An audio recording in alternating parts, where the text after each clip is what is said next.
Today we have the box office here, and for once we have a possibly another successful movie, which Hollywood is desperately wanting. Hollywood has not really, besides Garfield, Hollywood has not really had a successful movie since like the beginning of April, which is, pretty wild because, they have not had a movie that broken even, okay? Number one movie is Bad Boys, Ride or Die. So everyone was saying this movie is going to open to $75 million globally. And it seems that this movie opened to $104 million. Again, I think it's really the power of the franchise right here. But yeah. It's with Will Smith and Martin Lawrence again. I think the reason why they're lowballing the opening was because a lot of people ran out there and not wanting to see the movie because of the infamous slap at the Oscars. But you also got to realize there are no movies out. So once a big movie comes out, people are going to go see it. That's what happened in March when all these massive movies came out. And yeah, it did very well at the box office, except for like Ghostbusters, maybe. But again, Ghostbusters could do very well on streaming for all we know. Like The Flash, it did pretty poorly at the box office, but it did do okay on streaming. It still was a massive failure, but the streaming success definitely cushioned a lot of the box office failure or money that was originally lost for that movie. So yeah, that's about Bad Boys for Life. So this movie is looking to be a successful movie. Next we have Garfield the movie, which has made $192 million globally. Yes, this movie is having extremely good ratings. Okay, extremely good ratings at the box office. It has made $68 million domestically. It has made $192 million. This is despite the 36% on Rotten Tomatoes that the movie got. I don't know the score for Bad Boys, Ride or Die, but I actually gotta look up right now on my phone. Bad Boys, Ride or Die, what Rotten Tomatoes scored is has a 64%, which is not too good for Rotten Tomatoes standards. But again, just because something isn't quote-unquote critically acclaimed doesn't mean people won't go out and see a movie. Let's look at Godzilla vs. Kong, and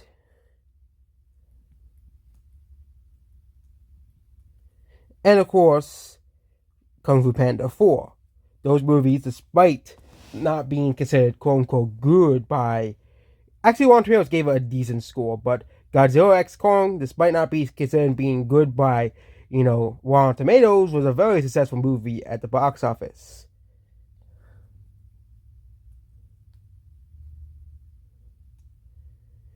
And yeah, Garfield makes money at the box office.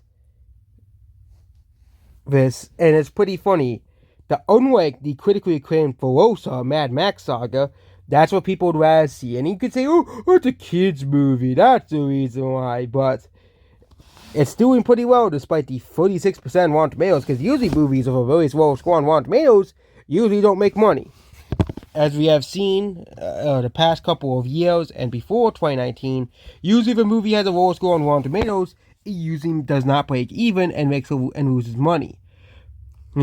I do think the Rotten Tomatoes score is probably preventing this movie from making $100 million domestically, as this movie could have made $100 million domestically, considering that a lot of people know who Garfield is. But either way, Garfield is a pretty successful movie, all things considered, by Sony Pictures Animation. Next is If, the movie, is the If movie, and will If load?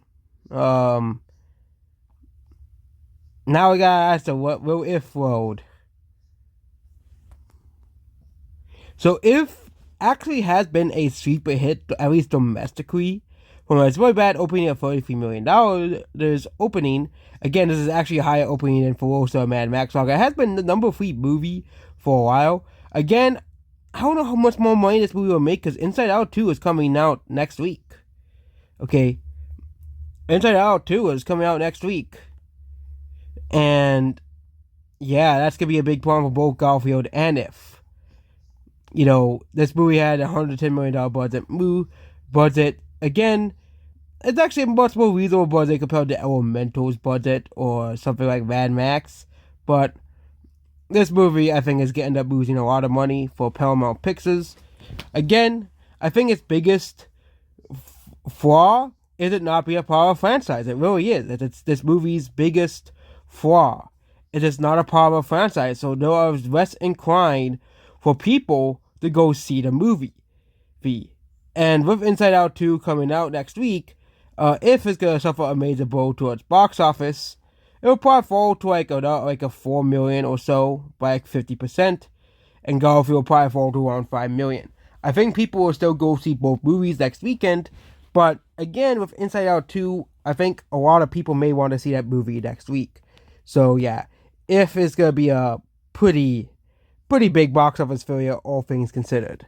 Next is The Watchers. So this movie only made $11 million at the box office. I looked up the budget. There was no budget for this movie. No, again, it's another horror movie that has a very bad score, and that this is with M. Night Shyamalan and Isaiah Night Shyamalan. So basically, yeah, a lot of his movies more recent movies they're not really too memorable. But yeah, that's The Watchers. It made $7 million at the box office. Again, they've launched it against Bad Boys Ride or Die, which again was not a very good idea, but hey. But yeah, this is probably M. Night Shyamalan's worst opening ever with 7 million opening. But yeah.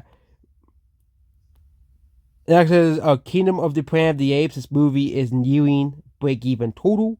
It only needs to make $41 million more to break even. This movie has made a lot of money domestically, but internationally, this movie has been falling short of other Planet of the Apes movies. But it is having very great international legs as well in many international markets. So, yeah, I think there's a reason every international market, including Japan, which is historically a market that, sometimes they have to wait like 2 or 3 months for it to come out in Japan.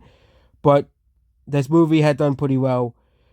Even if it doesn't really break even in the theaters, it'll probably do pretty well on streaming as well, which means Planet of the Apes could be starting New Jersey. Because just because it doesn't break even in the theaters, kind of like a Godzilla King of the Monsters, doesn't mean they'll make more movies. I think this movie has been a pretty big success. It says the budget here was $160 million, but the other one said like $150 million. So yeah. The movie needs to make I think $400 million to break even. So yeah. Next we have Furiosa, a Mad Max saga, $168 million. No one is watching this movie still. Yeah, absolutely no one cares about this movie. And it really shows, like with the Marvels, that no one wants to see these female-led movies. Okay, Madame Web was already a massive warning sign, but again, kind of like a Madame Web, instead of canceling this and saying, you know what, we'll write this garbage off and no one will see it, we'll continue with it, okay? And it's funny, according to the internet, you're not allowed to criticize this movie. Well, I'm not going to criticize this movie anyway, because guess what? I didn't see it. I know I'm never going to see it, so, yeah. But again, this movie, no one wants to see it. They just don't understand why no one wants to see these female-led movies. And it dropped another 61% at the box office. They'll probably drop another 61% at the box office as well. Next week as well. And continue doing very poorly. This is a massive box office failure. And it's funny that this movie has a very high Rotten Tomatoes score. And a very high IMDb score. But no one goes to see this movie. You'll think that a high Rotten Tomatoes score and a high IMDb score means that this movie would have very good legs. But the movies that are having better legs are the movies with lower scores, like Garfield and If. Okay, those movies are having better legs than Furiosa. Planet of the Apes is having better legs, and that movie I think has a lower score on Rotten Tomatoes and IMDb. Okay, it really shows that IMDb and Rotten Tomatoes, which Rotten Tomatoes is bought and paid for by Disney, which again, this is not a Disney movie, but it just seems that no one wants to see this movie. No one wants to see Furiosa at all. It's just when will Hollywood won that no one wants to film this movies. I think they're learning the hard way the last year. With Madame Web's failure, Furosa's failure, and the Marvel's failure, I think they're going to try to tone down the feminist movies that no one wants. Because years ago, this wouldn't be a massive failure. This would probably be a successful movie, but because of how hated feminist movies are, the movie isn't doing too well. Not too surprising. Next is The Fall Guy. Again, not doing. It is actually having really good ratings, but the movie has not broken even, obviously. And it probably won't break even at this point, but it still ended up making $85 million, something that Furiosa, a Mad Max saga, can always dream of having, was is actually having decent ratings. As this movie has had decent ratings throughout the past of the weekend, despite this movie releasing on digital and releasing in home theaters. Not home theaters, and home screens. That's the Strangers Chapter 1. Again, this movie has actually done pretty well, despite having a very low Rotten Tomatoes score, which will, again, continue to show you that Rotten Tomatoes is not the be-all end-all for a movie being successful, as this movie has made $50 million for Lionsgate, which means we'll probably be seeing more Strangers Chapters movies coming in the future as well, so yeah. Yeah. And kind of like to watch this, you don't have a budget for this movie. Again, M. Night Shyamalan movies don't really cost anything to make. So this movie, I think this movie probably didn't do too well. Again, I don't know if this is a part of a franchise or not. Again, there's so many horror movies and stuff. Oh, this is based off a fiction book, short stories. This is based off a book. Probably no one read, so there's probably not much audience for this movie as well. But again, it's not a generic horror movie. Not a part of a franchise. It's just based off some book that probably no one has read. But yeah, again, probably will make probably be a more successful movie than Furiosa, a Mad Max saga, losing $290 million at the box office. And yeah, that's about the box office here. And it seems that feminism continues to lose. Yeah, not too surprising. We saw Hollywood sort of saw this coming, and you notice that they went back to more traditional movie telling and movie storytelling this year, or movies like Dune Part 2, Kung Fu Panda 4,